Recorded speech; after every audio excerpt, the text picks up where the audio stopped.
الحمد لله نحمده ونستعينه ونستغفره ونؤمن به ونتوكل عليه ونعوذ بالله من شرور أنفسنا ومن سيئات أعمالنا من يهده الله فلا مضل له ومن يضلله فلا هادي له ونشهد أن لا إله إلا الله وحده لا شريك له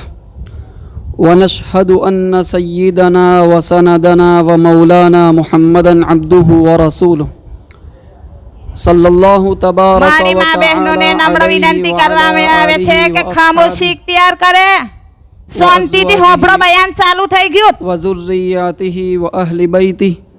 وبارك وسلم تسليما كثيرا كثيرا. أما بعد فأعوذ بالله من الشيطان الرجيم. بسم الله الرحمن الرحيم.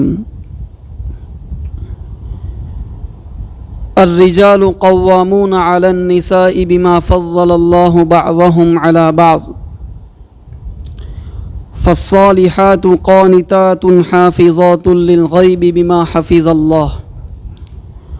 وقال الله تبارك وتعالى يا بني آدم لا يفتننكم الشيطان كما أخرج أبويكم من الجنة ينزع عنهما لباسهما ليريهما سوآتهما إنه يراكم هو وقبيله من حيث لا ترونهم إنا جعلنا الشياطين أولياء للذين لا يؤمنون. وقال الله تبارك وتعالى والمؤمنون والمؤمنات بعضهم أولياء بعض يأمرون بالمعروف وينهون عن المنكر. وقال تعالى يا أيها الذين آمنوا قوا أنفسكم وأهليكم نارا وقودها الناس والحجارة. وقال النبي صلى الله تعالى عليه وآله وسلم الدنيا كلها متاع وخير متاعها المرأة الصالحة. وقال النبي صلى الله تعالى عليه وآله وسلم إنما أدرك الناس من كلام النبوة الأولى إذا لم تستحي فاصنع ما شئت. وقال عليه الصلاة والسلام الحياء شعبة من الإيمان. وقال عليه الصلاة والسلام إن لكل دين خلقا وخلق الإسلام الحياء. وقال عليه الصلاة والسلام الحياء لا يأتي إلا بخير. وقال عليه السلام الحياء خير كله أو كما قال صلى الله عليه وسلم. صدق الله العظيم وصدق رسوله النبي الأمي الكريم ونحن على ذلك لمن الشاهدين والشاكرين والحمد لله رب العالمين. قابل احترام پردہ نشی مائیں اور بہنیں، اللہ تبارک و تعالیٰ کا آپ پر، ہم پر، سب پر یہ بڑا لطف ہے، احسان ہے، اس کی خصوصی توفیق اور انعام ہے کہ اس وقت آپ سب، آپ کے گاؤں کے فکر مند علماء اور گاؤں کی فکر رکھنے والوں کی ایک پکار کے اوپر اپنے کام کاج کو آگے پیچھے کرتی ہوئی اس وقت دین کی نسبت پر یہاں پر تشریف لائی ہیں. ظاہر ہے عورتوں کو گھر کے تعلق سے 50 کام رہتے ہیں، لیکن اس کے باوجود آپ سب ماں بہنوں کا بڑے اہتمام کے ساتھ، فکر مندی کے ساتھ اپنی مصروفیات کو ٹالتے ہوئے یہاں پر حاضر ہو جانا اس بات کی نشانی ہے کہ آپ سب کے دلوں میں ماشاءاللہ اللہ تعالیٰ کے دین کی محبت پائی جاتی ہے. آپ سب کے دلوں میں ایمان کی وہ چنگاری زندہ ہے جس کی برکت سے دین یا دینی پلیٹ فارم سے دی جانے والی کسی پکار پر ہمارے دل لبیک کہتے ہیں، ہمارے قدم چل پڑتے ہیں اور ہمارے کان اس آواز کی طرف متوجہ ہو جاتے ہیں۔ آپ کا یہاں پر موجود ہونا یہ نہ صرف یہ کہ آپ کے گھر کے لوگوں کے دلوں میں، بلکہ اس گاؤں کے فکرمند لوگوں کے دلوں میں، یہاں کے علماء کے دلوں میں اس بات کی امید جگاتا ہے کہ یہ بیمار ابھی مرا نہیں ہے، بلکہ اس بیمار کے اندر ابھی روح زندہ ہے۔ اگر تھوڑی سی توجہ دلائی جائے، تھوڑی سی محنت کرا لی جائے اور تھوڑا سا زندگی کے رخ کو کسی درست سمت کی طرف،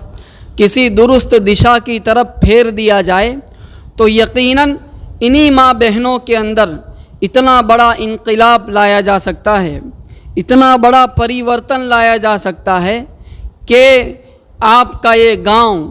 آس پاس کے پورے علاقے میں ایک آئیڈیل گاؤں بن کر ابھر سکتا ہے۔ آپ سب کا یہاں موجود ہونا بلا شبہ یقیناً نبی اکرم صلی اللہ علیہ وسلم اور حضور نبی اکرم صلی اللہ علیہ وسلم کے لائے ہوئے دین کے ساتھ آپ کی وابستگی اور آپ کے تعلق کی نشانی ہے۔ آپ گویا اپنی حاضری کے ذریعے سے اس بات کو سمجھتی ہیں کہ حضرت نبی اکرم صلی اللہ علیہ وسلم جن کے بارے میں قرآن یہ کہتا ہے کہ وما ارسلناک الا رحمۃ للعالمین، ہم نے آپ صلی اللہ علیہ وسلم کو دنیا جہاں والوں کے لیے رحمت اور دیا بنا کر بھیجا ہے۔ آپ یہ سمجھتی ہیں کہ نبی اکرم صلی اللہ علیہ وسلم کی جو چادر رحمت ہے، اس چادر رحمت میں جس طریقے سے آپ صلی اللہ علیہ وسلم نے مردوں کو چھپایا، جس طریقے سے آپ صلی اللہ علیہ وسلم نے اپنی اس چادر رحمت میں جانوروں کو چھپایا، جس طریقے سے آپ صلی اللہ علیہ وسلم کی اس چادر رحمت سے بوڑھوں نے فائدہ اٹھایا، یہاں تک کہ ان لوگوں نے بھی فائدہ اٹھایا جو آپ صلی اللہ علیہ وسلم پر ایمان نہیں لائے، جس طریقے سے تمام لوگوں پر آپ صلی اللہ علیہ وسلم کی رحمت عام ہوئی، اسی طریقے سے حضور نبی اکرم صلی اللہ علیہ وسلم کی پھیلائی ہوئی اس چادر رحمت میں، جسے ہم دین اسلام کہتے ہیں، اس میں عورتوں کا بھی برابر کا حصہ ہے، جس طریقے سے اس میں دوسروں کا حصہ ہے۔ آپ تھوڑی دیر کے لیے اس ماحول کو اپنی نگاہوں کے سامنے لے آئیے جس ماحول میں نبی اکرم صلی اللہ علیہ وسلم کو مکے کی سرزمین میں نبی بنا کر اٹھایا جا رہا ہے۔ یہ وہ دور ہے جس دور کے اندر لوگ مشکل سے یہ ماننے کو تیار ہوتے تھے کہ عورت کے اندر بھی کوئی انسان کی روح ہوتی ہے یا عورت کے اندر بھی کوئی انسانی جان ہوتی ہے۔ اس زمانے میں جو فلاسفرز تھے، اس زمانے میں اور اس سے پہلے کے دور میں جو چنتک لوگ کہے جاتے ہیں، جو کسی سوسائٹی کا، کسی سماج کا کریم سمجھے جاتے ہیں، وہ لوگ جب عورتوں سے متعلق گفتگو کیا کرتے تھے، اپنی مجلسوں میں عورت کی سماجی حیثیت کیا ہے، یعنی عورت کا سماج میں مقام اور مرتبہ کیا ہے، اس پر جب چرچا وچارنا کرتے تھے تو ان کی چرچا اس بات پر ختم ہوتی تھی کہ عورت نہ انسان ہے اور نہ حیوان ہے، یعنی نہ جانور ہے، بلکہ عورت کے اندر انسان اور جانور کے بیچ کی روح پائی جاتی ہے۔ تو یہ وہ دور تھا جس میں عورت کو لوگوں نے اس سطح کے اوپر اتار رکھا تھا۔ مائیں اور بہنیں، اس دور میں نبی اکرم صلی اللہ علیہ وسلم تشریف لاتے ہیں۔ یہ کون سا دور ہے؟ یہ وہ دور ہے کہ ایک شخص انتقال کر جاتا ہے، مر جاتا ہے، اس کے مرنے کے بعد اس کی میراث تقسیم ہوتی ہے، وارثہ وہنچنی ہوتی ہے، اس میں اس کا گھر تقسیم ہوتا ہے، اس کی جائیداد تقسیم کی جاتی ہے، اس کا روپیہ تقسیم کیا جاتا ہے، اس کے جانور وارثوں کے درمیان بانٹے جاتے ہیں، تو اس زمانے کا ٹرینڈ یہ تھا، اس زمانے کا چلن یہ تھا کہ وہ شخص اگر اپنی بیوی چھوڑ جاتا تھا اور اس کے سوتیلے بیٹے ہوتے تھے تو وہ لوگ جس طریقے سے زمین جائیداد آپس میں بانٹ لیتے تھے، اسی طریقے سے اپنی سوتیلی ماں کو بھی میراث اور وارثہ بنا کر آپس میں تقسیم کرتے تھے۔ اس سوتیلی ماں کو اپنے سوتیلے بیٹوں کی غلامی کرنے پر مجبور ہونا پڑتا تھا، اس کی حیثیت گھر کی نوکرانی سے زیادہ نہیں ہوتی تھی۔ اس ماحول میں عورتوں نے زندگی کسی دور کے اندر گزاری ہے۔ یہ وہ دور تھا کہ لوگ بچیوں کی پیدائش کو بھی اپنے لیے منحوس سمجھتے تھے۔ اگر کوئی لڑکی کسی کے گھر میں آنکھ کھولے، اس کو برداشت نہیں کیا جاتا تھا۔ سنن دارمی ایک کتاب ہے جس میں امام دارمی رحمۃ اللہ علیہ نے ایک چیپٹر باندھا ہے، اس چیپٹر کا عنوان ہے باب ما کان علیہ الناس من امر الجاہلیت قبل الاسلام۔ اس میں وہ یہ بیان کرنا چاہتے ہیں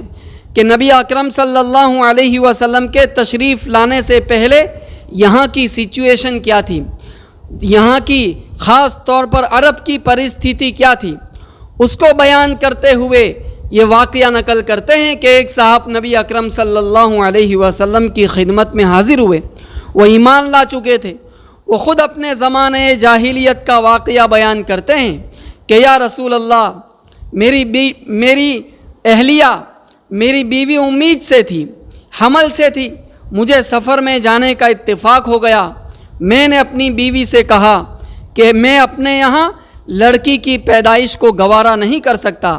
اگر بیٹے کی پیدائش ہو تو اسے زندہ رہنے دیا جائے، اور اگر لڑکی کی پیدائش ہو تو اس کو دفن کر دیا جائے۔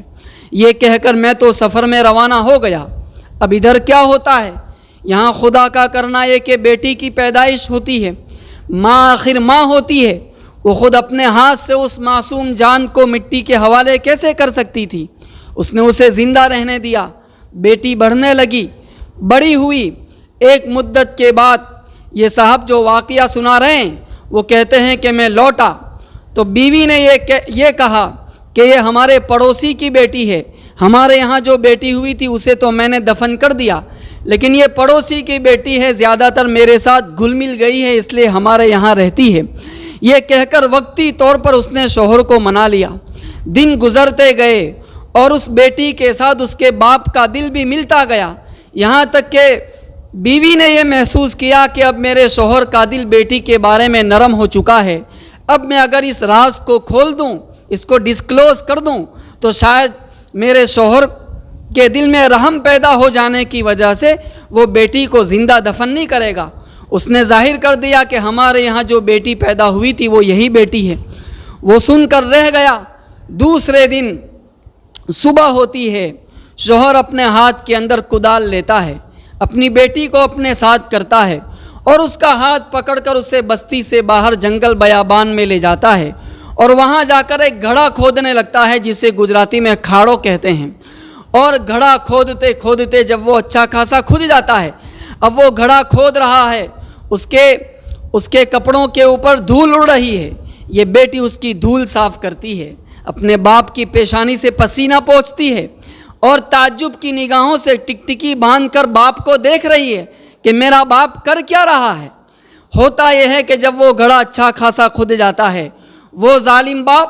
اس زمانے کا ظالم، اپنی بیٹی کو اپنے ہاتھ میں اٹھاتا ہے، اسے اس گھڑے کے حوالے کر دیتا ہے، اس پر مٹی دینے لگتا ہے۔ وہ بیٹی یہ کہتی ہے کہ ابا آپ کیا کر رہے ہیں، لیکن اس معصوم جان کی چیخیں ہمیشہ کے لیے اسی گھڑے میں دفن ہو کے رہ جاتی ہے، اس کو ترس نہیں آتا۔ نبی اکرم صلی اللہ علیہ وسلم نے جب یہ واقعہ سنا تو آپ صلی اللہ علیہ وسلم رونے لگے، وہ خود بھی پھوٹ پھوٹ کر رونے لگے۔ اس کے بعد نبی اکرم صلی اللہ علیہ وسلم نے فرمایا کہ جاؤ بھائی، تم اسلام لے آئے، اسلام سے پہلے کیے ہوئے گناہوں کو معاف کر دیتا ہے، اللہ تعالیٰ نے تمہارے گناہوں کے اوپر معافی کا قلم پھیر دیا ہوگا۔ مائیں اور بہنیں سوچیں کیا عالم تھا جس عالم کے اندر عورتیں زندگی گزار رہی تھی، یعنی عورت کے وجود کو، اس کے استتو کو گھر کے اندر برداشت نہیں کیا جاتا تھا، اور یہ ٹرین اس زمانے سے جو چلا آ رہا تھا اس کا کوئی اثر آج تک ہم الگ الگ صوبوں کے اندر الگ الگ راجیوں میں دیکھتے ہیں کہ آج بھی آپ یو پی اور بہار کے علاقوں میں چلے جائیں تو وہاں جب کسی کو گالی دینی ہوتی ہے، کسی کو اپشبد کہنا ہوتا ہے تو اسے سالہ کہا جاتا ہے، اسے سسر کہا جاتا ہے۔ کیوں؟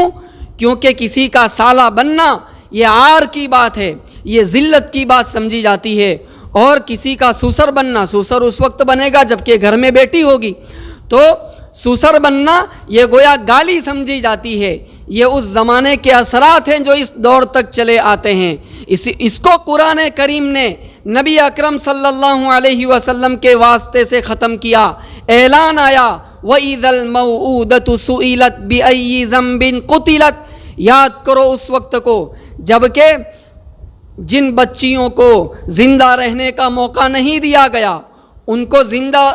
دفن کر دیا گیا، ان کو زندہ کیا جائے گا اور پوچھا جائے گا کہ اے معصوم جان بتا تجھے آخر کس گناہ کی پاداش میں، تجھے آخر کس گناہ کی وجہ سے قتل کر دیا گیا تھا۔ یہ آپ صلی اللہ علیہ وسلم کا آپ کے اوپر احسان ہے کہ نبی اکرم صلی اللہ علیہ وسلم نے آپ کو اس دنیا کے اندر جینے کا ہنر سکھایا۔ نبی اکرم صلی اللہ علیہ وسلم نے لوگوں کا یہ مزاج بنایا کہ جس طریقے سے کسی لڑکے کا گھر میں پیدا ہو جانا اس خاندان کے لیے، اس گھر کے لیے بڑی نعمت ہے، اسی طریقے سے کسی لڑکی کا اس گھر کے اندر پیدا ہو جانا اس سے کہیں بڑی رحمت ہے، اس سے کہیں بڑی نعمت ہے۔ نبی اکرم صلی اللہ علیہ وسلم نے فرمایا کہ جس شخص کو اللہ تبارک و تعالی 2 بیٹیاں عطا فرمائے وہ شخص ان کی پرورش کرے، ان کا خیال رکھے اور ان کے نکاح کرا دے، شادی کے بعد ان سے تعلق باقی رکھے، آپ نے فرمایا کہ وہ جنت میں اس طریقے سے میرے ساتھ رہے گا جس طریقے سے یہ 2 انگلیاں آپس میں ملی ہوئی ہیں۔ سوچیں مائیں اور بہنیں، یہ بشارت، یہ خوشخبری نبی اکرم صلی اللہ علیہ وسلم نے لڑکوں کی پیدائش کے اوپر نہیں فرمائی، یہ خوشخبری آپ صلی اللہ علیہ وسلم نے بیٹیوں کی پیدائش کے اوپر دی ہے۔ جس دور میں آپ صلی اللہ علیہ وسلم دنیا میں تشریف لائے ہیں یہ تو وہ زمانہ تھا جب کہ جو بیوہ عورتیں ہوتی تھیں، جو طلاق شدہ عورتیں ہوتی تھیں، انہیں کوئی پوچھتا نہیں تھا، لیکن یہ آپ صلی اللہ علیہ وسلم کا کمال ہے، یہ آپ کا احسان ہے کہ آپ نے فرمایا السعی علی الارملۃ والمسکین کالمجاہد فی سبیل اللہ۔ آپ نے فرمایا کہ کسی بیوہ عورت، کسی ودھوا عورت اور کسی مسکین کے کام کاج کے لیے دوڑ بھاگ کرنے والا، کوشش کرنے والا ایسا ہے جیسا کہ اللہ تعالیٰ کے راستے میں جہاد کرنے والا ہے، خدا کی راہ میں سردھڑ کی بازی لگانے والا ہے۔ یعنی آپ صلی اللہ علیہ وسلم نے ودھوا عورت کی خدمت کرنے والے کو بڑھایا تو وہاں پہنچا دیا جہاں کوئی آدمی اپنی جان ہتھیلی پر لے کر خدا کے کلمے کو بلند کرنے کے لیے اس کے راستے میں نکلتا ہے، اس رتبے پر آپ صلی اللہ علیہ وسلم نے پہنچا دیا۔ یہ بیوہ اور ودھوا عورتوں کی قدر فرمائی۔ نبی اکرم صلی اللہ علیہ وسلم اس درد کو سمجھتے تھے کہ ایک عورت خدا نخواستہ جوانی کے اندر اگر وہ ودھوا ہو جائے تو اسے کس حال میں زندگی گزارنے پر مجبور ہونا پڑتا ہے، ایک عورت اگر جوانی میں اس کی طلاق ہو جائے تو اسے کس سچویشن کو فیس کرنے پر مجبور ہونا پڑتا ہے۔ ان باریکیوں سے آپ صلی اللہ علیہ وسلم واقف تھے، اس لیے نبی اکرم صلی اللہ علیہ وسلم کے اوپر جو قرآن اتارا گیا اس میں یہ کہا گیا کہ وَأَنْكِحُوا الْأَيَامَ مِنْكُمْ وَالصَّالِحِينَ مِنْ عِبَادِكُمْ وَإِمَائِكُمْ، کہ تم میں جتنے بے نکاح مرد و عورت ہیں ان کے نکاح کرا دو۔ یہ کیوں کہا؟ کیونکہ آپ صلی اللہ علیہ وسلم جانتے تھے کہ کبھی کبھی ودھوا عورتوں کو اس حالت میں زندگی گزارنا پڑتی ہے کہ ان کی حیثیت وہ اپنے بھائی کے پر ڈیپینڈ رہتی ہیں، وہ اپنے باپ پر ڈیپینڈ رہتی ہے، اس گھر میں رہتے ہوئے کبھی ان کو اپنی بھابھیوں کے تانے سننے پڑتے ہیں، گھر کی دوسری عورتوں کے تانے سننے پڑتے ہیں، طلاق شدہ عورت کو اسی طریقے سے اپنے بھائی کے کبھی کبھی تانے سننے پڑ جاتے ہیں، گھر کے دوسرے افراد کے تانے سننے پڑتے ہیں۔ وہ بیچاری اب 2 وقت کی روٹی کے لیے دن بھر ایک نوکر اور مزدور اور نوکرانی کی طرح کام کرنے پر مجبور ہوتی ہے۔ کبھی کبھی زندگی اور زندگی کی ضرورتیں اسے اس حالت میں لا کر کھڑا کر دیتی ہے، اور اس سے آگے بڑھ کے کہا جائے تو کبھی کبھی یہ مجبوریاں اس بیچاری عورت سے اس کی عزت اور عفت کے بھی سودے کروا لیتی ہے۔ یہ آپ صلی اللہ علیہ وسلم کا آپ پر احسان ہے کہ آپ کے لائی ہوئی اتاری ہوئی کتاب کے اندر یہ کہا گیا کہ وَأَنْكِحُوا الْأَيَامَ مِنْكُمْ وَالصَّالِحِينَ مِنْ عِبَادِكُمْ وَإِمَائِكُمْ کہ ارے ان کے نکاح کرا دو تاکہ وہ اپنے شوہر کی چھتر چھایا میں عزت کی روٹی توڑ سکے۔ اور یہ صرف کوئی تھیوری نہیں رکھی، یعنی ایک بات کو زبانی جمع خرچ کے طور پر بیان کر دینا اور پھر اس کو پریکٹیکل میں نہ لانا، یہ آپ صلی اللہ علیہ وسلم کا مزاج نہیں تھا۔ حضور نبی اکرم صلی اللہ علیہ وسلم نے اپنی ذات سے اس کا نمونہ پیش فرمایا، اور آپ صلی اللہ علیہ وسلم نے 1 نہیں 2 نہیں 11 نکاح فرمائے۔ ان میں سے صرف اور صرف عائشہ رضی اللہ تعالیٰ عنہا ایک ایسی عورت ہے کہ جن کے پہلے کسی کے ساتھ نکاح نہیں ہوئے تھے، باقی 10 کی 10 ایسی عورتیں ہیں کہ جن کے شوہروں کا یا تو پہلے انتقال ہو چکا تھا یا ان کے شوہروں نے ان کو پہلے طلاق دے دی تھی۔ ان 10 عورتوں سے آپ صلی اللہ علیہ وسلم نے نکاح فرمائے، اور وہ بھی اس عمر میں نکاح کیے ہیں کہ آپ صلی اللہ علیہ وسلم کی عمر 50 سال سے زائد ہو چکی تھی۔ لیکن آپ نے اپنے عمل کے ذریعے سے یہ ثابت کیا، قیامت تک آنے والے امتیوں کو عورتوں کا خیال رکھنے کے واسطے یہ پیغام دیا کہ دیکھو ان عورتوں کو کسی مجبوری کے تحت نوکرانی کے طور پر زندگی گزارنے پر مجبور نہ ہونا پڑے۔ ذرا دوسرے سماجوں کا جائزہ لیں، وہاں کیا ہو رہا تھا اور کیا ہو رہا ہے۔ جس ملک کے اندر ہم زندگی گزار رہے ہیں، اسی ملک میں ہمارے برادران وطن جس مذہب سے تعلق رکھتے ہیں، ان کے مذہب میں ستی کی رسم چلی آتی تھی۔ آپ سب نے اس کو کسی ٹیکسٹ بک کے اندر پڑھا ہوگا۔ ستی کا مطلب یہ ہوتا تھا کہ اگر کسی شوہر کا انتقال ہو جائے تو سمجھا یہ جاتا تھا کہ اب جب شوہر کا انتقال ہو گیا تو اس لڑکی کا تو سروسو لٹ گیا، اب وہ زندہ رہ کر کیا کرے گی، لہٰذا اسے اپنے شوہر کے ساتھ اب پرلوک روانہ ہو جانا چاہیے، اسے اس دنیا میں جینے کا اب کوئی حق نہیں رہا۔ اور ماحول کا دباؤ ایسا بنا دیا گیا تھا کہ اس دباؤ کی بنا پر جس چیتا کے اوپر اس شوہر کی لاش جل رہی ہوتی تھی، اسی چیتا کے اوپر ایک زندہ عورت کو جل کر مر جانا پڑتا تھا، جسے ستی پرتھا کہا جاتا ہے۔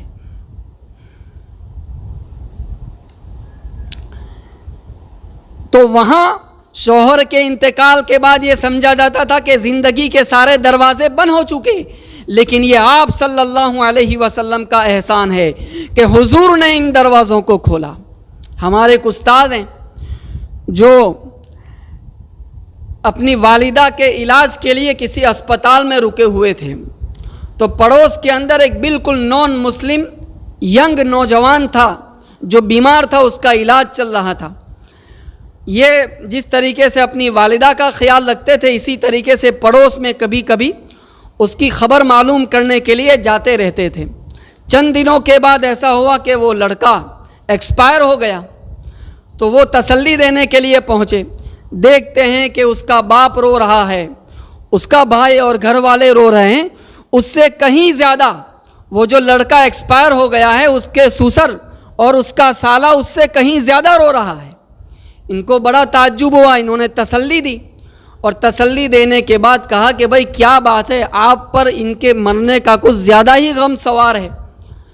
وہ کہنے لگے کہ مولانا ہم آپ کو کیا بتائیں، ہم ہمارے اس داماد یا بہنوئی سے زیادہ اپنی نوجوان بہن اور بیٹی کے اوپر رو رہے ہیں،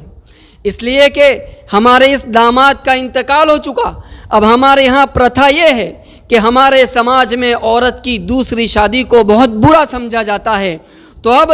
ہم تو اپنی نوجوان بیٹی اور بہن پہ رو رہے ہیں کہ اب اسے پوری زندگی اسی طریقے سے بیوہ اور ودوا ہونے کی حالت میں گزارنی ہوگی۔ خدا کا شکر ادا کریں اور سوچیں کہ وہ چادر رحمت کیسی چادر ہے جو آپ صلی اللہ علیہ وسلم نے آپ سب کے اوپر بچھا دی، جس کے نتیجے میں آپ نے ایک عزت کا مقام پایا۔ نبی اکرم صلی اللہ علیہ وسلم نے آپ کے مقام و مرتبے کو اٹھایا اور بڑھایا تو وہاں پہنچایا جہاں پہنچا کر آپ نے فرمایا کہ ماں کے قدموں کے نیچے جنت ہے۔ اگر آپ کسی کی بیوی ہیں تو آپ کے مقام و مرتبے کو نبی اکرم صلی اللہ علیہ وسلم نے بڑھا کر یہاں تک پہنچایا کہ خیرکم خیرکم لأہلہ وانا خیرکم لأہلی، تم میں سب سے سروشریشٹھ انسان وہ ہے جو اپنے گھر کی عورتوں کے ساتھ اچھا سلوک کرتا ہے، اچھا ورتاؤ کرتا ہے، اور اے لوگو میں تم سب کے مقابلے میں اپنے گھر کی عورتوں کے ساتھ بہترین سلوک کرنے والا ہوں۔ آپ نے یہ نہیں فرمایا کہ جو زیادہ تسبیح پڑھتا ہو وہ زیادہ اچھا ہے، یہ نہیں فرمایا جس کے عمریں زیادہ ہو، جس کے حج زیادہ ہو، جو زیادہ خرچ کرتا ہو، نہیں، انسان کے چارتریوان ہونے اور اس کے اچھے کردار اور کیریکٹر کے حامل ہونے کا جو بیس بنایا آپ صلی اللہ علیہ وسلم نے، وہ اس بات کو بنایا کہ اس کا سلوک، اس کا ورتاؤ گھر کی عورتوں کے ساتھ کیسا ہے، اس پر اللہ تعالیٰ کے یہاں اس کے بہتر ہونے کا فیصلہ کیا جائے گا۔ تو اگر آپ یہ سمجھتی ہیں کہ نبی اکرم صلی اللہ علیہ وسلم کے آپ پر احسان ہیں، اور اگر آپ یہ سمجھتی ہیں کہ یقیناً یہ وہ احسانات ہیں جس کے بوجھ کے نیچے سے ہماری گردنیں قیامت تک اٹھ نہیں سکتی، اور کیا کیا احسان نہیں ہے جس کو اس مختصر وقت میں شمار نہیں کرایا جا سکتا، لیکن میں اس کو یہاں رکھتے ہوئے اگلی بات جو آپ کی خدمت میں عرض کرنا چاہتا ہوں وہ یہ ہے کہ اگر آپ یہ سمجھتی ہیں کہ نبی اکرم صلی اللہ علیہ وسلم کے آپ پر احسان ہیں، تو پھر نبی اکرم صلی اللہ علیہ وسلم کا لایا ہوا یہ پاکیزہ اور مبارک دین آپ سے کچھ تقاضے بھی کرتا ہے، آپ سے کچھ ڈیمانڈ بھی کرتا ہے۔ اگر اس نے آپ کو عزت اور کرامت کے رتبے پر فائز کیا ہے، اگر آپ کو بٹھایا ہے، اگر آپ کو ایک سمان جنک ستھان کسی سماج، معاشرے اور سوسائٹی کے اندر عطا کیا ہے، تو اب اس کے کچھ تقاضے بھی ہیں جن کو پورا کرنا ضروری ہے۔ مائیں اور بہنیں، حضرت نبی اکرم صلی اللہ علیہ وسلم کے دین کا سب سے بڑا تقاضا جو آپ سے وابستہ ہے، جو آپ کی طرف متوجہ ہے، وہ یہ ہے کہ نبی اکرم صلی اللہ علیہ وسلم نے آپ سب کو ایمان کی دولت کے ساتھ، دین کی دولت کے ساتھ ساتھ حیا اور پاک دامنی کی وہ دولت عطا فرمائی ہے جس دولت کے نتیجے میں آپ ایک انسان ہیں، جس دولت کے نتیجے میں آپ ایک آئیڈیل ہیں، جس دولت کے نتیجے میں آپ دنیا کی امیر ترین یعنی دنیا کی مالدار ترین عورت ہیں۔ آپ صلی اللہ علیہ وسلم نے ارشاد فرمایا کہ ان لکل دین خلقا وخلق الاسلام الحیا، کہ ہر دین کا ایک اسپیشل گن ہوتا ہے جس گن کی وجہ سے وہ دین دوسرے دھرموں کے مقابلے میں ممتاز ہوتا ہے، وہ دین دوسرے دھرموں کے مقابلے میں نمایاں رہتا ہے۔ آپ نے فرمایا کہ اسلام کا وہ گن حیا اور شرم ہے۔ جس طریقے سے مردوں سے شرم و حیا کا مطالبہ کیا جاتا ہے اور کیا جانا چاہیے، شرم و حیا کا مطالبہ اس سے کہیں زیادہ شریعت نے ماں بہنوں سے کیا ہے۔ اگر کسی عورت کے اندر یہ حیا پائی جاتی ہے تو یہ اس کا ایسا آبھوشن ہے، یہ اس کا ایسا زیور ہے کہ اگر اس عورت کے پاس کچھ نہیں ہے، نہ اس کے گلے میں ہار ہے، نہ اس کے کان میں ایئرنگ ہے، نہ اس کے ناک کے اندر کوئی زیور ہے، نہ اس کے پیروں میں پازیب اور گھنگرو ہے، لیکن اگر اللہ تبارک و تعالیٰ نے اس عورت کو شرم و حیا سے نوازا ہے، یہ گنہگار اس عورت کو خوشخبری دیتا ہے کہ کچھ نہ ہونے کے باوجود یہ عورت دنیا کی سب سے مالدار عورت ہے۔ لیکن مائیں اور بہنیں، یہ حیا اگر زندگی سے رخصت ہو جائے، جس کے رخصت ہونے کے نتائج